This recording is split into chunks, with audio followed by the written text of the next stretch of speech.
The Osage Nation, once driven from their ancestral lands, found themselves atop one of the world's largest oil reserves in the early 20th century. Oklahoma's rolling hills held a secret, a sea of black gold lay beneath.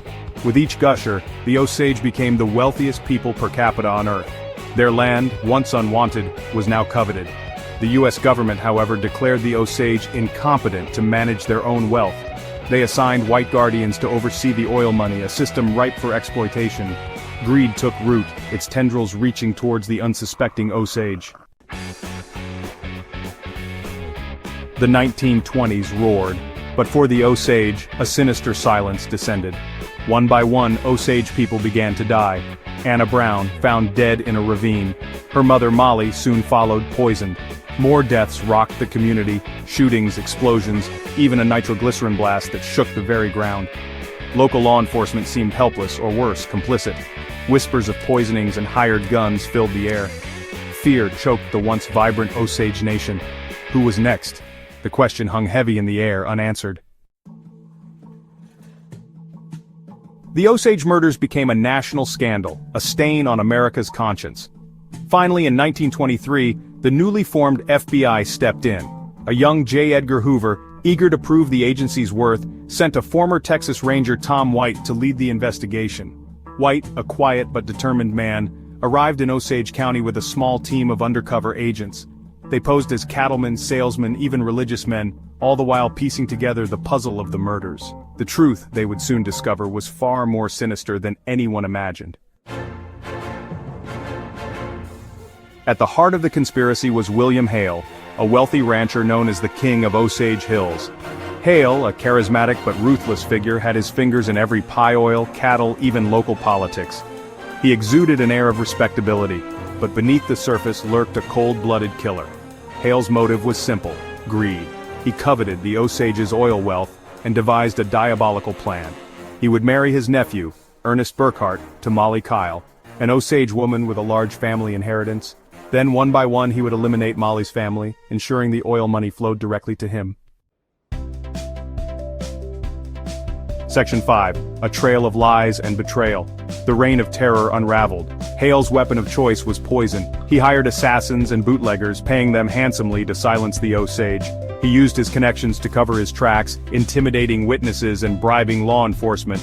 For years his reign of terror went unchecked, fueled by greed and enabled by a system that saw the Osage as easy prey. But White and his team were relentless. They exhumed bodies, analyzed financial records, and slowly chipped away at the wall of silence. They discovered a web of corruption that extended far beyond Hale, implicating corrupt guardians, greedy businessmen, and even law enforcement officials. Section 6. Justice at last, convictions, and the price of truth. The trial of William Hale was a media sensation. Witnesses, some risking their lives, testified against him. The evidence, painstakingly gathered by the FBI, was overwhelming. In 1929, Hale was found guilty of murder and sentenced to life in prison. His nephew, Ernest Burkhart, and several accomplices were also convicted. However, justice came at a heavy price. Many Osage people living in fear refused to testify. Countless murders remained unsolved. The true extent of the conspiracy may never be fully known. Section 7. Scars on the Prairie.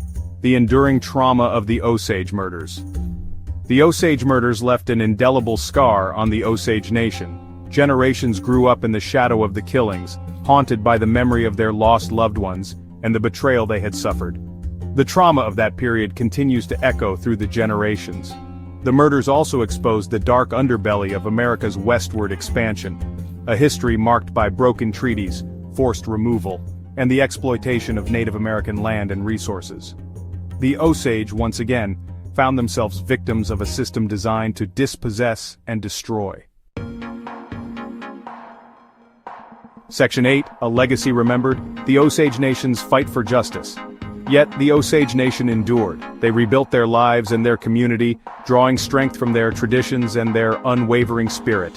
They never forgot the victims of the Reign of Terror, honoring their memory and fighting tirelessly for justice and recognition.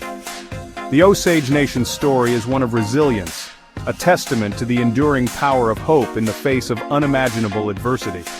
They have emerged from the darkness stronger, their voices raised in a chorus demanding recognition, justice, and an end to the cycle of violence against indigenous peoples.